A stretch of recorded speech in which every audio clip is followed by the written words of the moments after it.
Hello po mga kababayan, si Dante Maravillas. Nag-file na po ng kaso si Attorney Man Scarpio, asawa ni Sara Duterte. Yan report ng ABS-CBN. Look, Attorney Manasseh Scarpio, husband of Vice President Sara Duterte, arrives at the Quezon City Prosecutor's Office to file a criminal complaint versus BSP, Governor Eli Rimolona Jr., AMLAC Executive Director Ronel Benaventura, and some members of the yung justice panel for alleged violation of the AMLA Bank Secrecy Laws and Data Privacy Act. Yan po mga kababayan. Talaga niya, Mr. Maravillas, may tinatago. May tinatago kasi kung walang tinatago, ang dapat na ginawa ni Sara Duterte ay pumirma ng waiver tulad ng ginawa ni Ramil Madriaga. So madaling sabi, mas credible si Ramil Madriaga na wala siyang gustong itago. Walang tinatago. To support his claim na bilyon yung dumaang pera sa kanyang mga bank accounts, pumirma siya ng waiver. Si Sara pumirma ng complaint, yung asawa, para pigilin mga kababayan ang ginagawang hearing ng Congress. Ngayon, sabi dito ng mga nag-react, sabi ni Justin Feria, bakit di niya sinama si Trillanes sa kaso? Yan nga po, si Trillanes yung nagbulgar ng mga bank records. Hindi nila pinailan ng kaso si Trillanes kasi pag si Trillanes pinailan, mako-confirm talaga. Pero sabi po ni Atty. Garrido kahapon, magba-backfire niya ito na final na kaso ni Man Scarpio. Magba-backfire sa kanila. And sabi ni Atty. Garrido, this will backfire massively on their faces. They would have to admit necessarily the genuineness and due execution of the bank documents. These cases will be dismissed by the Ombudsman, but the admissions can be taken as evidence against them. Kaya sabi ni Atty. Garrido, mahina niya yung mga abogado ni Sara. Hindi pinag-iisipan yung mga aksyon. Yung mga abogado naman po, mas nalulubog ang kliyente, mas okay kasi diretso yung court battle po. Yung kliyente nila may pambayad naman. Mga kababayan, walang problema. Manalo matalo yung kliyente, panalo yung abogado.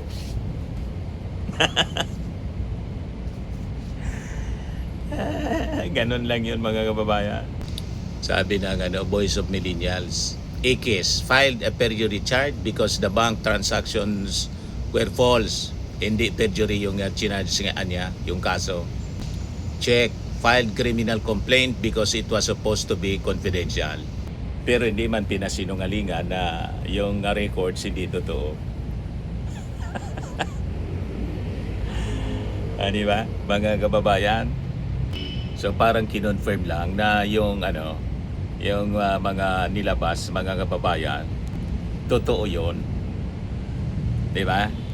Ito yung interview sa abogado. Bawal maglabas ang AMLA ng kahit anong impormasyon.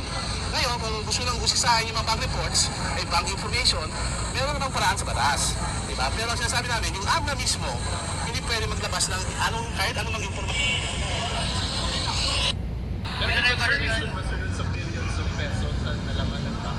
Ang problema kasi, hindi naman kami binigyan ng kopya nung sinasabi ng AMLAC. Kayo ba binigyan? Nakita nyo ba yung mga galing sa bangko na reports? Diba? Kasi kung kami magkokomento, dapat nakita namin kung ano ba yung sinasabi ng bangko. Hindi yung sinasabi lang ng AMLAC. Diba? Kasi parang sinasabi nito ganito.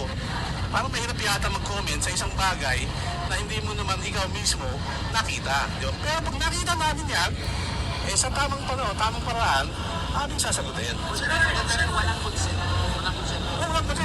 In fact, sumulat pa nga kami sa AMLAC April 16 bago maglabas ng subpoena na sinasabi namin, AMLAC, bawal yan ang sinasabing magpalabas ka ng impormasyon. So nagparating kami sa AMLAC na binabalaan sila, pero ganun pa rin, wala nangyari. Ang reaction lang sabi ni Senator Laila De Lima, hindi daw covered ng prohibitions ng Bank Secrecy Law ang impeachment. Kasi ang Bank Secrecy Law, di ba, RA 1405, 1955 pa yan na batas. May exceptions nga noon, sinasabi niya, di ba? Pero itong sinasabi naming batas na kanilang nilabag, 2021 na batas. Hindi. Bagong batas yun ng AMLA. Itong batas na to, ang nag-create sa AMLA. So, dahil nga meron silang maraming kapangyarihan, minabuti ng Kongreso na bigyan din ng limitasyon. Diba? Kasi sabi nga sa Spider-Man, diba? With great powers comes great responsibility. Diba? So, kung meron kang ganung power, Ang reference niya si Spider-Man. At ang limitasyon na yun, ang AMLA, hindi sila pwedeng basta-basta lang magpalabas ng mga impormasyon. So, in any manner nga, basta yung Section 8A. Sir, kahit mag-proceed ito sa Senado na tatayong impeachment court, you're saying na hindi rin to allowed na ilabas yung mga bank transactions and bank reports ng PSA at Sir Carpio? Hindi, ang sinasabi namin, yung AMLA, bawal maglabas ang AMLA ng kahit anong impormasyon. Ngayon, kung gusto nang usisahin yung mga bank reports, bank information, meron namang paraan sa batas. Diba? Pero ang sinasabi namin, yung AMLA mismo, hindi pwede maglabas ng kahit anong impormasyon na nakuha nila galing sa mga bangko. Ngayon, nasa batas naman kung paano legal na paraan para kumuha ng bank information. Nasa batas din naman yun. Pero ang sinasabi lang namin, AMLA mismo, ang Kongreso mismo nagsasabi, bawal ka AMLA. Bawal ka maglabas ng kahit anong impormasyon. Kahit sa record po, hindi po tayo maglalabas din ng AMLA report sa Senate na sa impeachment court.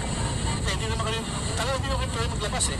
Kasi ang AMLA, siya ang dapat na maglabas ng impormasyon. Diba? Ang AMLA kasi, kung titignan yung batas, ang AMLA ay ginawa para sa money laundering. Diba? Para siya mag-imbestiga ng mga money laundering acts. Ngayon, hindi mo po pwede mong gawin na wala ka ng money laundering na file tapos magsisiwalag ka ng mga informasyon. Yun ang pinapahintulot na ayaw ng batas. Na sinasabi ng batas, bawal yan, pwede kang makulong 8 years. Okay? Kaya kung susundin natin ng batas, wala sanang problema. Basta na to eh. Diba? Kumuha silang bank inquiry order. Nasa batas naman yan. Pwede sila mag-apply sa CA. Diba? Eh, kung sundin natin ang batas, wala namang maagrabyado. Kasi, So is it correct to say that you neither admit or deny the financial disclosures dun sa may nilabas na AMLA?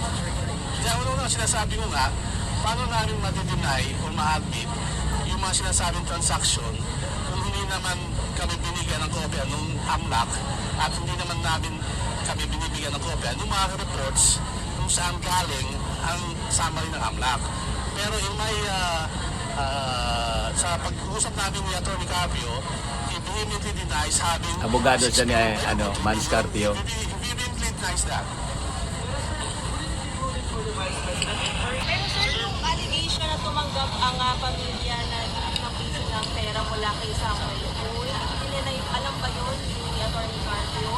Does he have a knowledge kung may mga ganong pagpasok ng pera, ng deposits?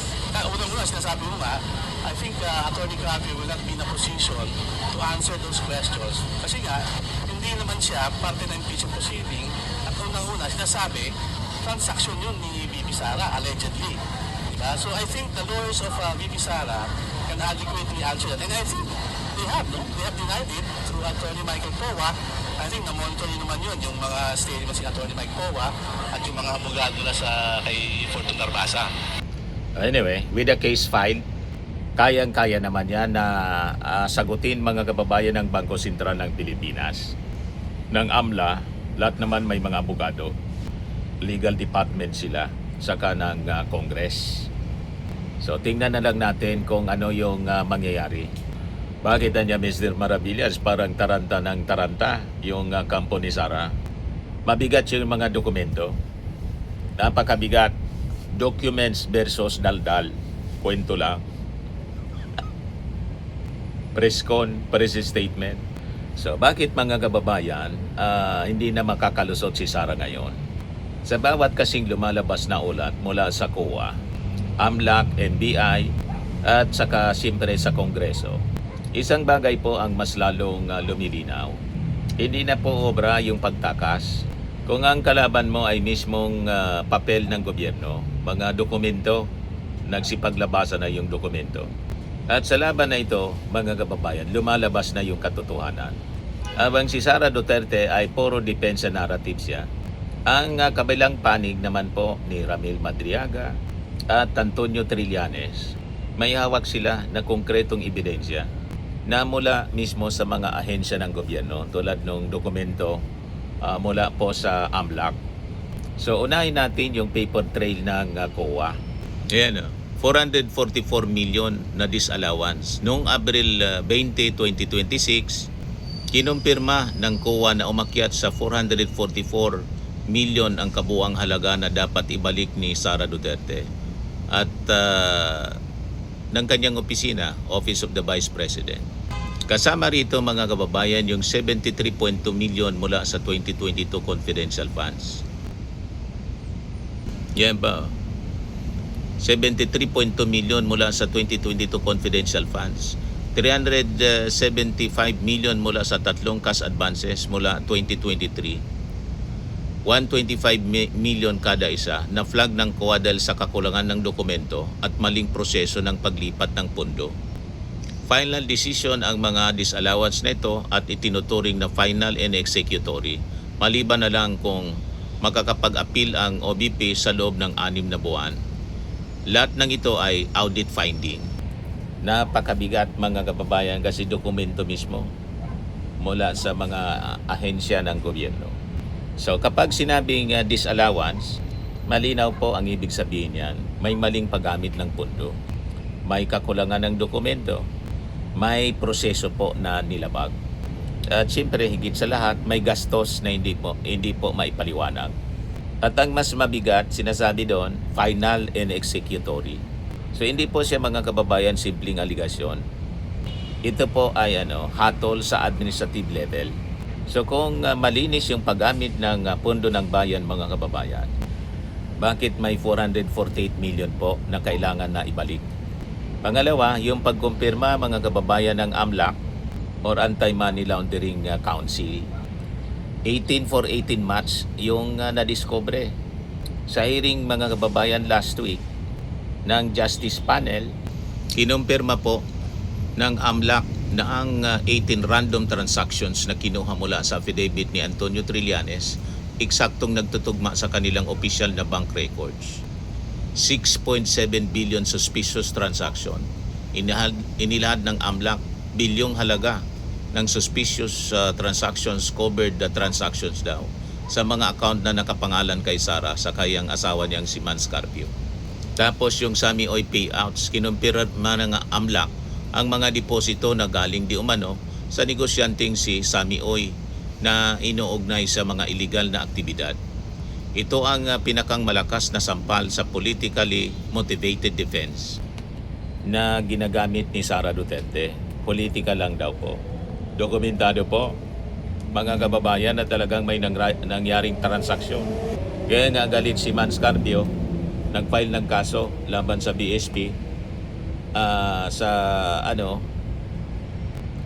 AMLAC, bakit daw nilabas. Pero hindi man niya sinabi na kung yung nilabas ay piki o hindi o totoo. Bank secrecy ang sinasite mga kababayan in Data Privacy Act sa kayong AMLA. Hindi man kini-question kung perjury ba dapat ang dapat sanang kaso. Kung hindi totoo di perjury, hindi iyon ang kaso mga kababayan na final, kundi paglabag daw sa Data Privacy Act. So hindi man niya dinideny. So yung 418 March mga kababayan na nadiscover, ito yung bank flows, daloy ng pera sa bangko. Verified transaction siya po. At official confirmation mismo, sinumpaan doon sa Congress. So ang ibig sabihin nito, yung mga sinasabi po, ni-reveal ni Trillanes, hindi po siya gawa-gawa. Hindi siya invento. Galing siya talaga sa tunay na galaw ng pera. Ang halaga, Hindi po kakaunting pera. 6.7 billion. Suspicious siya, covered, red flag, mga kababayan. So kapag ganito ang pera na hindi malinaw, mga kababayan, yung pinanggalingan, hindi na po ito issue. Ito po ay malawak ang sistema ng korupsyon at saka illegal activities. Ngayon, punta tayo doon kay Mary Grace Piatos at yung NBI forensic findings doon sa mga faking beneficiary. Puro piki po yung pirma. Batayan sa findings ng NBI. So ito po ay literal na blueprint ng panlilinlang. Hindi lang nawawala yung pera. Gumawa pa ng mga gawa-gawang pangalan, piking tao para pagtakpan. Piki yung mga pangalan, iisa yung sulat ng kamay, yung mga pirma, base sa forensic examination ng NBI. Puro fabricated yung mga resibo. So hindi na siya clerical error, mga kababayan. Masasabi natin ito ay deliberate, talagang sinadya. Hindi lang ito simpleng pagkakamali, hindi na matatawag, kundi modus. Modus na po ang tawag sa ganyan. So kung may Mary Grace Piatos na hindi naman pala totoo, ilang tao pa kaya, mga kababayan, ang posibleng inimbento para, mga kababayan, may tago ang daan-daang milyon? O ngayon, punta tayo sa kasalukuyang status ng impeachment laban kay Sara. Ayon po kay Representative Jinky Luistro at Terry Ridon, case closed na ang usapin sa probable cause. Dahil sa bigat, mga kababayan, na mga nadiscover nila dokumentaryong ebidensya. So, trial ready na, mga kababayan. So, inaasahan na ang impeachment complaint ipapadala na po sa Senado for trial. So, ito yung punto kung saan natatapos, mga kababayan, ang debate at nagsisimula ang paniningil. Case closed sa probable cause. Ibig sabihin nito, may sapat ng ebidensya. May malinaw na basihan. May dahilan para litisin si Sara Duterte. At dito, mga kababayan, di na uobra yung mga press statement, press release, press con, mga kababayan, o scripted na mga sagot. Kailangan niya ebidensya para makadepensa. Yung AMLA support, Madriaga and Trillanes, detalyado po yung pagpapatibay. Matibay, mga kababayan, yung mga ebidensya kasi may pattern siya. Na-discover yung galaw ng pera. May timeline. May testimonya at saka nagmatch. So tapos na yung pa-victim drama, mga kababayan, ng kampo ni Sara. Tapos na yung mga kwento ni Sara na ito ay politically motivated lang. Kasi po, ito'y binabangga mismo ng records, ng mga dokumento. Bank records, mga kababayan, nagpapatunay na hindi ito gawa-gawa lang, politically motivated, may ebidensya. May audit reports, forensic investigation results, na hindi po pwedeng matapatan ng simpleng papaliwanag at mga daldal. Hindi na sapat yung mga sinasabi na gawa-gawa lang yan, political attack yan, walang ebidensya yan. Bumuluwak na po yung matinding mga ebidensya. May COA audit, AMLAC bank records, NBI forensic proof. So ano pa yung kailangan? Di ba? So tatlong mga ahensya ng gobyerno, iisa lang ang direksyon ng tinuturo. May ill-gotten wealth, mga kababayan, si Sara Duterte. So dapat sa Senado na sila magpaliwanag. Tama po? At yung mga senador, mga kababayan, na aakwit kay Sara despite the voluminous gabundok na mga ebidensya, malamang madamay pag inakwit si Sara. Matalo sa eleksyon. Kasi 88% sa mga Pinoy ang nagsasabing dapat umarap si Sara sa trial.